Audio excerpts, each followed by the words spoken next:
every day I would have applied to like 100 jobs, 150 jobs. Are you aware of a term called career coaching before you actually connected with me? Maybe I can do it on my own. Why do I need someone's help? This is not something very difficult. That means have you not applied jobs on Naukri and LinkedIn, or like what is the process you have followed? I think once I started understanding the power of networking on LinkedIn, I think I stopped applying. Gireesh, my friend who is already making 25 lakhs package, he doesn't have a LinkedIn presence. So then why should I create it? We don't want to showcase it to the personal people we'll have in our this thing. When did you realize that, okay, ghosting is a part of the game? First thing is that we have to be really honest with the HRs and not create fake scenarios. I think, just AI can't take over like the whole job stuff. Hi guys, welcome back to one more podcast in Grow with Gireesh podcast series. So today we have one more success story with us, and today we have Sanjana from Bangalore, and she's a front-end developer. Started her journey into professional career with a startup, and currently worked there, upskill herself, had her up and downs, and right now she transitioned currently with a more than 40% hike in the new job role. So in this podcast, I also wanted to touch what exactly are the challenges you're going to face in terms of working in a startup, what are the advantages and disadvantages, and also we're going to discuss about why should a person consider starting their career in a startup, and what after working in a startup should be the game plan from Sanjana's point of view. I hope this podcast helps you a lot in terms of understanding the current market scenarios and everything. So let's deep dive into today's podcast. And with that being said, welcome Sanjana to the podcast. Hello, hi. Hi. So first of all, Sanjana, very simple thing. I want you to be as honest as possible. Give the raw feedback or raw thoughts about your journey and everything. So it'll help a lot of people. Cool. So basic Yes. question, self-introduction. Where are you from? Which place? What you used to do? Yeah. Okay. So hi guys, I'm Sanjana Srinivas. I'm basically from Bangalore. So basically I graduated in 2022 and worked for a startup for 2 years. So after that I was switching for a transition, and that's how I met Gireesh and I took his career coaching. Okay. Uh, So let's go back to before you meet me and everything. So after the graduation, you went to the startup, right? So a lot of people wanted to start their journey with an MNC organization, stability and everything. So why startup? Why did you start your career with a startup? I think I have two reasons why I started with a startup. One thing is I had offers from MNCs, just offers, but the joining date was not given for at least 6 to 8 months. Oh, okay. The So onboarding letter and everything. yeah, the onboarding letter, nothing. And there was training for 6 months. Even after the training, it's not sure if they will give us the joining letter and stuff. So that was one of the problem. I didn't want to take a risk. And startup, because I had done my internship there. So I was little comfortable with the surroundings. And one more thing is I knew how much I could learn in a startup more than an MNC, and I could diversify to whatever like department I wanted to go, because as an intern I was working in both back end, front end, and a little bit of hardware also. So Okay. then I realized I can take my chances and dive into some skill that I wanted to. So basically, you went for the learning curve you had hands-on basically when you were working with multiple stuff and everything in the startup. Okay. Yes, So overall, how many years of you worked in startup? 2 years. 2 years. So how do you define your overall experience of working in a startup? Yes, working in startups comes with a lot of advantages as well as a lot of disadvantages. Okay. First thing is, I think I'll go with the disadvantages first. First thing is work-life balance in startups is really, very difficult. Not It an is, option basically. yeah, it's not an option. Sometimes I have worked at 2 o'clock in the night, 3 o'clock in the night. So to balance work life is very difficult in startups because you'll have a lot of responsibilities. And one more thing is, I am not telling this for all startups, but I had difficulties with my financial growth in the startup. So because there is a lot of things going and stuff. But as advantages, my learning curve, the skills that I have developed, definitely, even if I have worked in 5 years in the MNC, I could have not come to this stage what I have come in 2 years. Like as a fresher, I have led a group of like 5 to 6 people, which won't come in a MNC at a fresher Obviously, stage. option nahi hai bhai. Yes, yes. So basically your learning curve is very good because Yeah. you're working with multiple projects and multiple people and everything, hands-on for every department. But in terms of the financial growth, obviously there are limitations from your side, right? Yes. Okay. My question is, when did you decide that, okay, it's enough is enough working in a startup, let me move out? Okay. What is that breaking point for you to understand that it's time for me to move on to the next venture?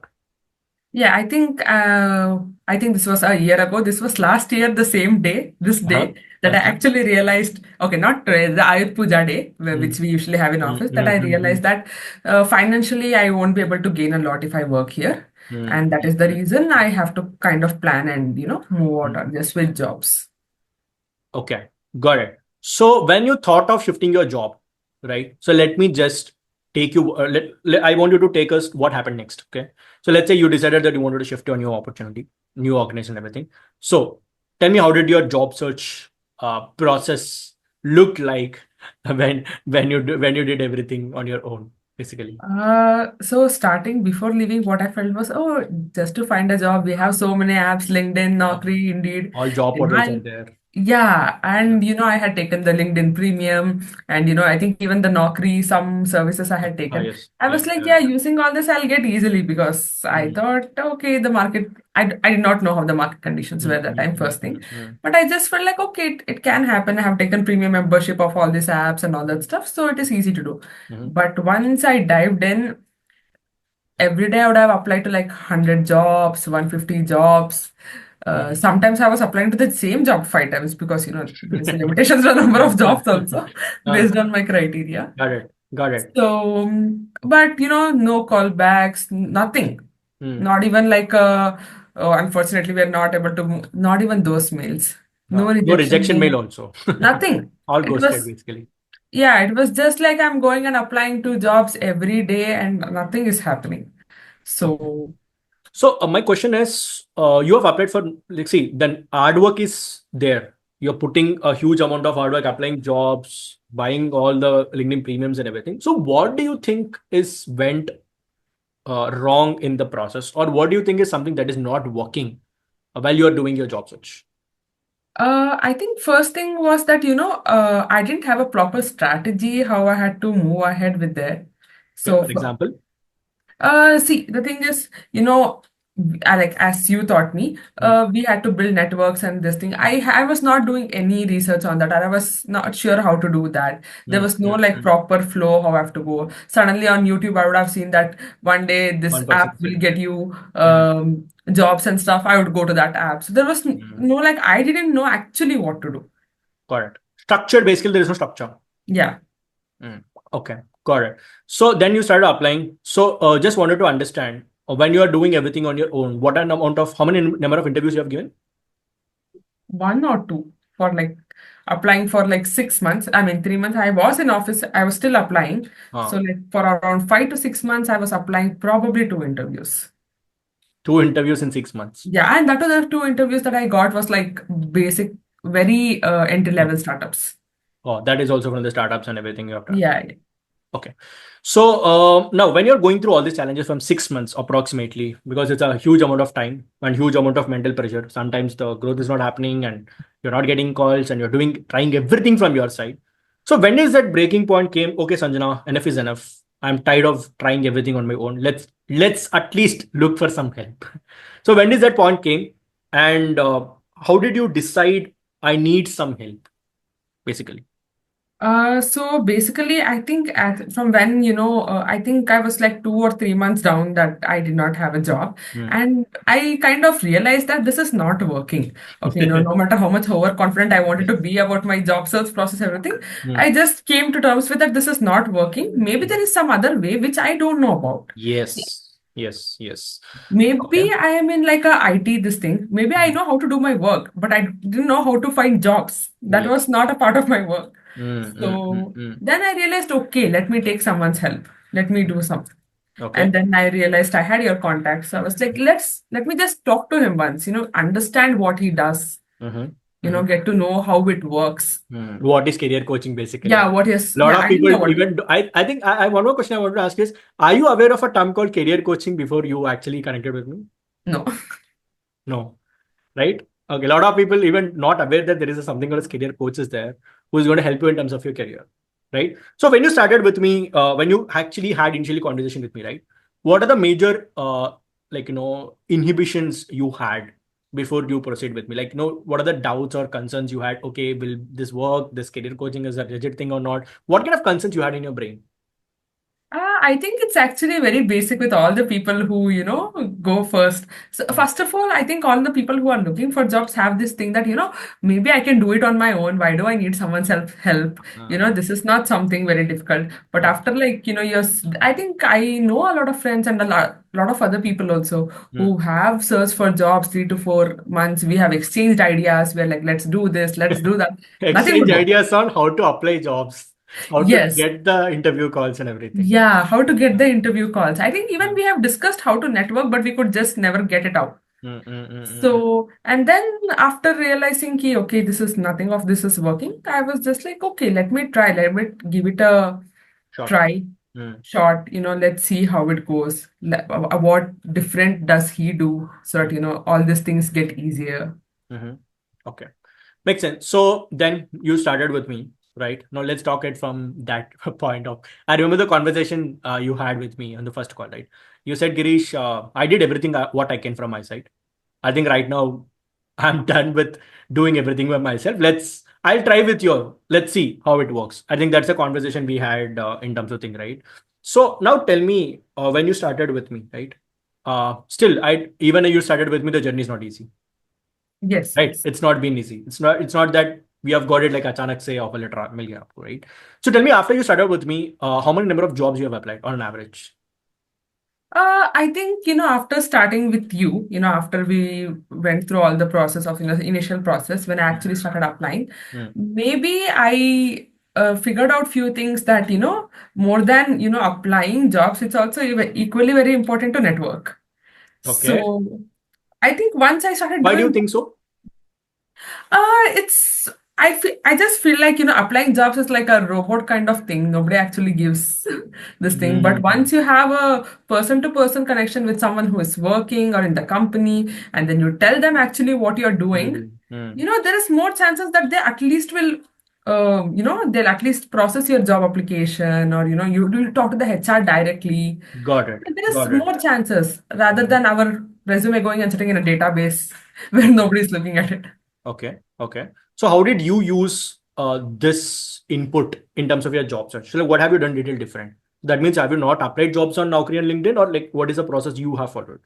I think once I started understanding the power of networking on LinkedIn, I think I Hmm. stopped applying. I definitely stopped applying. I was like, that Okay. apply button, I'm not even hitting it. So Uh-huh, what I used to uh-huh. actually do is I used to go, see if the company's profile matches with mine. I Hmm. used to go network with the people in the company. And I Okay. So used you to used to ask reach out to what kind of people? Networking in the sense? network few HRs Okay. and few senior software engineers For who were working in the working. current organization. Yeah, who were working in the current Okay. organization. Okay. So Okay. I think I used to get two inputs. One is that, I could give my output, I'm doing this and all Mm-hmm. that. And also I used to get to know about the company culture way before I was giving the interview. Mm. Got it. Got it. So you are like understanding before, even though the company's compensation may be good, but the culture is bad, so that Yeah. people will give you the raw feedback. Okay, Yes. got it. Okay, so you approach this process. So even in this networking thing, right? Give me a number of how many number of people or how many number of people you have approached on a year basis. Anna? I think you have took how many weeks to crack an offer? Mm, Eight and a I half, think, eight and yeah, a yeah, half approximately, right? yeah. So in the 8.5 time period, how many number of people you reached out to on LinkedIn and networked on? I think if you take like a weekly basis, I used to reach out to around like 100 people, but not everyone would reply back, obviously. Hmm. So just keep an average of like 20 to 30 people who would connect back and who Hmm. would network, Makes and sense. we would have a conversation. Makes Some sense. people Makes sense. used to give me a very useful feedbacks. Okay, okay, okay. So out of this 30, 40 people who are going to reply, how many number of people used to actually give you a proper referral? Hey, Sanjana, this is the opening. I've referred you. You can look into this. What is Yeah, the actual final data? I think, if you can have a correct kind of conversation with them, a total professional conversation, Mhm. then I think in that 30, even at least 20 people would refer me. They would. Oh, that's great. That 20 people is something great. So can you Yeah. just shed a light on what is a correct way to having a conversation? Like what you used to talk. You will always used to like give me job, give me referral, or how you used to build that conversation. Can you just give me a little framework kind of a thing?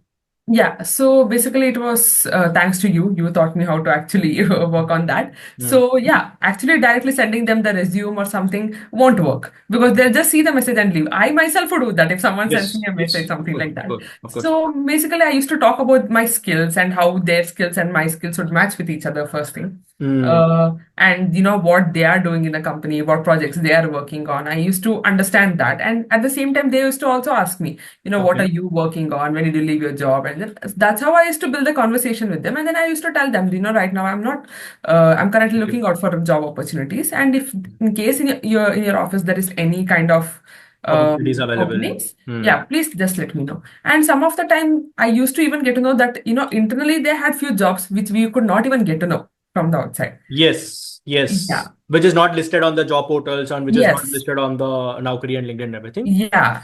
Okay, got it. So Got it. somehow we would, and some of the, like managers or HRs, Mm. I mean, managers, mostly Mm. managers and senior level, would Mm. directly pass my resume to the HR. So I Got didn't it. even have to apply through some portal or something. Okay. They would directly send. Okay. So why do you think so? When you actually having this conversation, right? So they would definitely verify your LinkedIn profile, obviously. Okay. Yes. So a lot of people still have this misconception or still don't actually understand this logic is Girish, my friend who is already making 25 lakhs package, he doesn't have a LinkedIn presence. So then why should I create it? Or why should I Uh, do it? So this is a question I recently got asked by one of the candidate because he's currently at 15 LPA. So he oh, wants to move to about 20. So he's like, Girish, I have my senior who is making 25 lakhs package per annum and he doesn't have any LinkedIn profile. So why are you asking me to do this? So if you wanted to answer this question from your side, why should somebody consider LinkedIn presence as an important thing for their career, not only for the job search?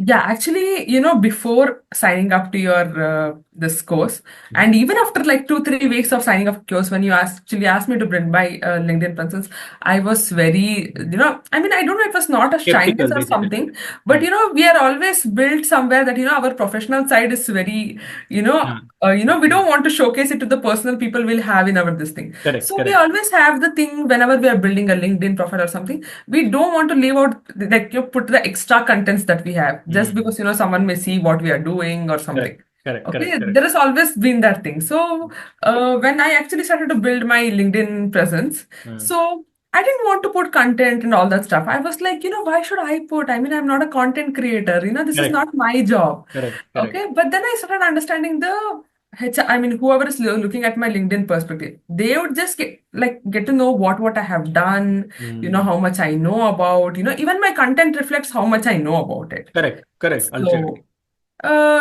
those kind of the LinkedIn presence I feel is like very important. Even if I'm not searching for a job, Mm. still professionally someone wants to look me up. Mm. It's very important that, we build a proper Got structure it. in LinkedIn. So that makes a lot of sense because see, understand very simple thing. I always have this dialogue, जो दिखता है वही बिकता है. Guys, right now we are in the world where everything has to be seen because there is a lot of wrong information, a lot of untrust built in the market. And if you're not able to put them as a trustworthy person, I think you're getting a referral because you're starting a conversation with them. Yes. You're not going in a desperate mode of give me referral, give me referral. You're actually having a conversation, getting to know them. Then you're presenting your thought there. If you have, you leave it to me. I think that's a very great approach we can follow. Now let's understand the number of interviews you have given. So how many number of interviews you have given overall in the last 8 weeks? I think if you count the companies, somewhere around like 10 to 11 companies. 10 to 11? Yeah, I think more than that. Sorry, Great. I don't Out have the of number. 10 to 11 interviews you have given. Oh, I great. think in a span of like 2-3 weeks. Yeah, This. because in the first couple of weeks, you couldn't actually get any interview calls. You're not able to get any interview schedule and everything. It's building up Yes. basically. But once you started, I think actively, as I said, in the LinkedIn stuff, I think you are able to crack every week two interviews or three interviews and everything. So tell me, out of 11 interviews you have given, right? So I want to tell you exactly how many number of people have ghosted, how many number of people said, hey, I'll get back to you, the HRs, and they never get back. And how many people have actually called and said, hey, Sanjay, we'd love to move forward, but the CTCs are not matching, the expectations are not matching. And how did you get, yeah, first cover these 2 points. So I think in terms of CTC, I did not have a problem with any of them. Okay. because I was able to negotiate thanks to you. Okay. So that was not a problem. But I think ghosting was my major problem because it was not just like, they're just calling me and asking my details and then ghosting. No, Okay. one or two interviews done. After that, they would ghost me. So that means first round is done, second round is done, then they're ghosting. Yeah. Okay. So, I mean, I would try to follow with at least a rejection mail. They would say, if I would have not passed, at least a rejection mail. No, not even that. They'll Huh. be like, I'll get back to you by EOD. Uh, It went on but the for EOD weeks. will never come, basically. Yeah. Okay. So Got it. that happened. So mostly people have the rejections. The rejection is not there, but it's actually kind of a ghosting has Yes. happened. Okay. So what did you observe after getting ghosted a lot of times? Like, what do you feel what do you feel is the reason for ghosting? I think sometimes I felt it was because, due to like, they would have hired already someone and in the same process, my interviews would be going on. So, the structure, I mean, they did not match because someone would have already got selected and my first or second round would still be in the process. Got it. So I think So when you people are getting ghosted, right? Like, how did you feel actually? it feels very bad. I mean, I thought, applying to jobs feels very bad when you don't get. But Okay. I think after an interview, and especially, sometimes you would have done really well. You would have known, like, In terms of we the have technical given a, rounds and everything. yeah, I sometimes when you feel like, okay, I will crack this, and you're already dreaming, okay, you're researching the company and everything, and you don't hear back from them, it feels very No, bad. but you did one thing which actually helped you to get offer letter is you didn't actually cry on well upon that very like long period of time, right? Because you have done very quickly the next interview rounds, right? So when you do realize that okay, ghosting is a part of the game, let's not take it to heart and move forward. I think that's a mantra I think you have followed after initial ghostings which have happened over there, right? So guys, I'm telling you, ghosting is a part of the game. You're going to take the biggest organizations in the world, they will do ghost. It's a part of the process, guys. It's a part of the process they're following. Okay, that makes sense. So out of 7 interviews, I think 11 interviews given, you are able to crack one offer letter, right? Now, let's address the major concern which people have: salary negotiation. Okay. Now, in this question, I don't want you to give me a general guidance of salary negotiation. I want you to tell me your way of handling 1-2 objections which HR majorly gives. For example, Gireesh, step one, step two, step three. This is how I negotiated my CTC. I want to put your answer in that frame structure. So let's say the HR is coming and asking you, hey Sanjana, this is the CTC we are offering, and you are not okay with that and you want to ask for a higher CTC. So how would you actually use to negotiate? What are the top 3 pointers you use to talk to them? I think while salary negotiation, first thing is that we have to be really honest with the HRs and not create fake scenarios. Like Hmm. Hmm. why the thing is not matching to me. First thing is we have to actually tell them that these are my skills. I have really worked hard on it, Hmm. so I don't want to accept less.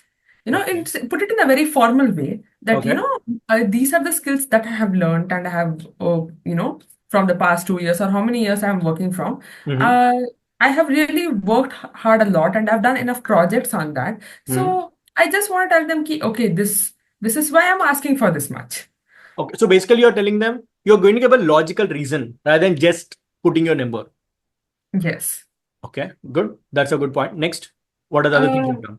I think, and then, with me, mostly what happened was my traveling because I live on the other side of the Bangalore where all the IT industries are. So Uh-huh. I just, because I wanted allocation and all that stuff, I told them, see, for this budget for me to allocate and everything will be very difficult. Hmm. So that was one of the major concern for me Hmm. because I did not want to go to a new place, spend all the money there, and then, Uh-huh. not even getting enough this thing.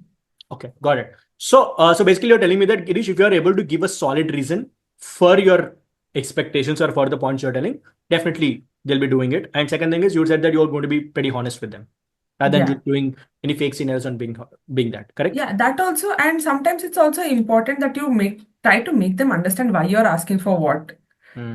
this thing you're asking. What you have to, show your skills actually, because as I think IT person, we are not that much into, selling ourselves or selling the skills that Uh-huh. we actually have. I think it's a And good statement. Selling yourself. So you're yes, not used to negotiation.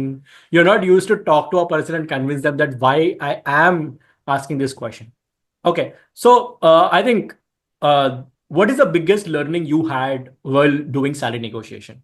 Oh, this is something that I understood while talking to the HRs.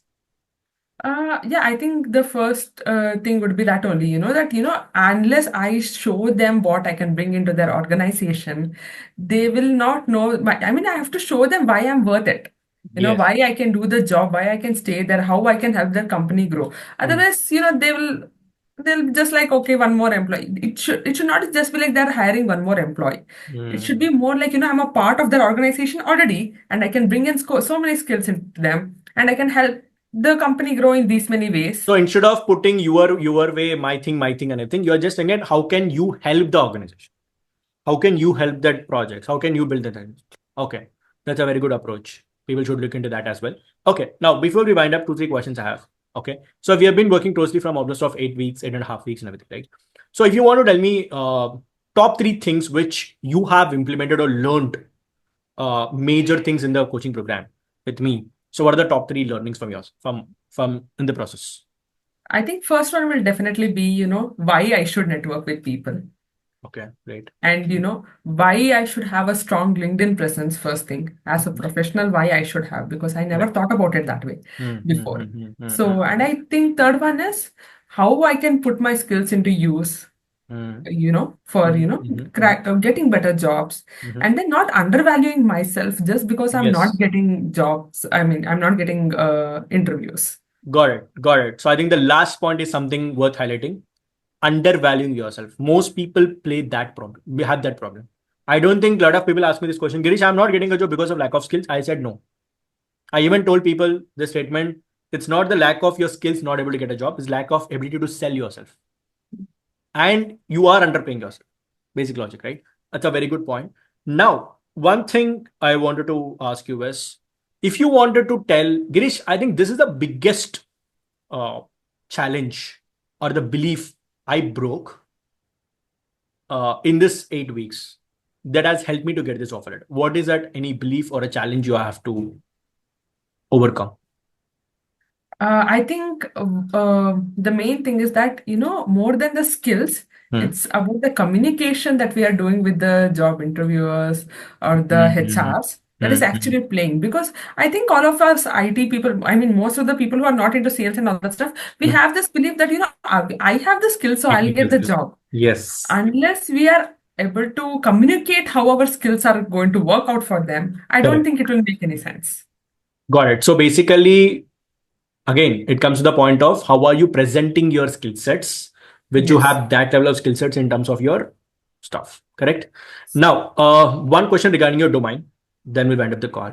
So right now you're into development, software development and everything, right? So right now everything is about AI, chat GPT, like no, like all other models, machine learning models are coming into the picture. So what do you think is the future of software development as a whole, right?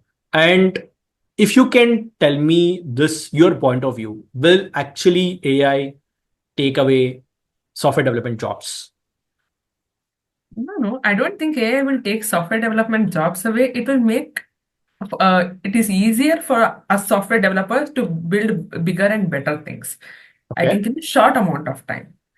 Okay. So That I being think said, just AI can't take over like the whole uh, job stuff or uh, the this thing. I think we'll go hand in hand. And okay, I think as you will soft integrate HR, sorry, AI into the your job stuff. Yes, and it is very important for all of us software developers to actually get into that.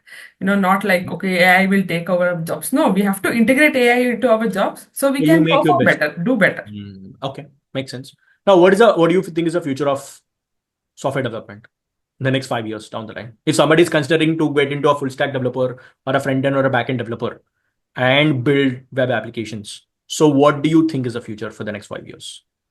Actually, whenever someone asks me that, I like coding, I want to be a developer, the market is down. I'm like, the market for jobs may be down for a few time, but Mm, developers have always been there. We are just like the engineers of, mm, mm, computer, like the mm, websites and everything. mm. So it is always going to be there. So I think in the next 20, 30 years, our jobs are solid.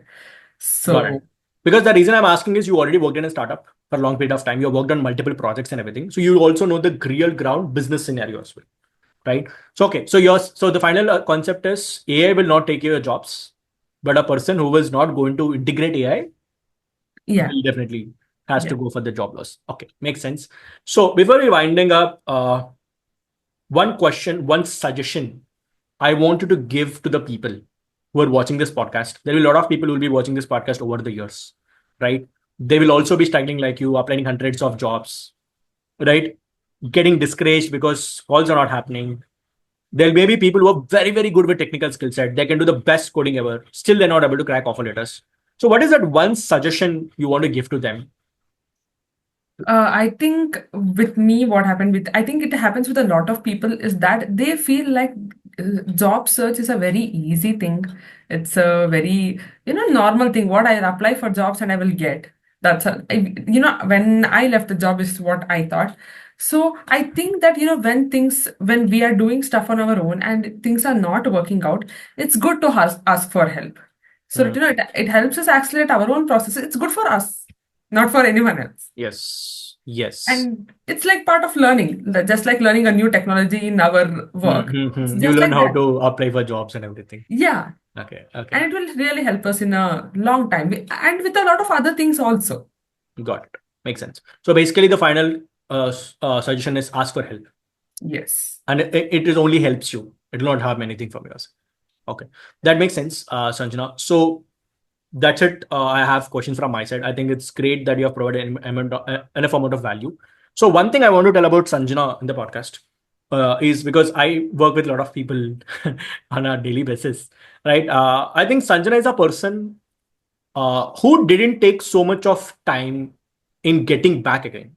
Okay, what does it mean is, let's say some people when they get rejection or ghosting, they get carried away with the same feeling of getting ghosted for 1 week, and they lose the momentum basically.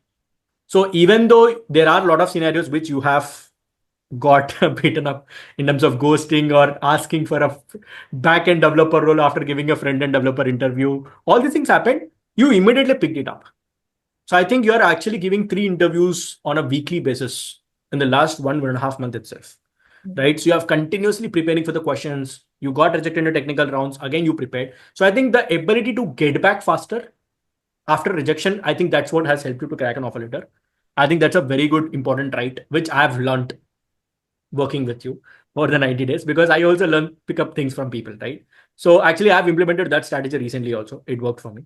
Okay, I couldn't actually get some things. I immediately got this insight from your side. So I think that's a great trait from your side. I wish all the best for your future. Thank Okay, you. Thank you so all the much. hard work is going to come. Right now, we have got some results, but of course, I'm expecting a lot more good offer letters in the future, right? And I hope you get into an organization which will give you growth and everything, and also help other people from Yes. your network, from your people, spread these things out to them as well. And that's from my side, guys. I hope you found value from Sanjana's journey. Okay, utilize, take these pointers and utilize this in your journey. Okay, so the reason I'm doing this kind of podcast is, first of all, to make you understand that these are also people like you, work from your profiles, have technical skill sets, but they got some help. It's nothing different. And they actually followed on this. So if you're somebody looking for this, losing hope, please go through this journey, utilize these strategies, and share this video with your friends who is actually right now in the job search journey. That may help them as well. Okay. Subscribe to the channel and click that bell icon so that you get notified from the new podcast. And I'll attach the details of Sanjana's LinkedIn profiles and everything, so you can reach out to her and take some suggestions as well. Cool. I'll see you in the next podcast, guys. Thank you so much. Bye bye. Take care.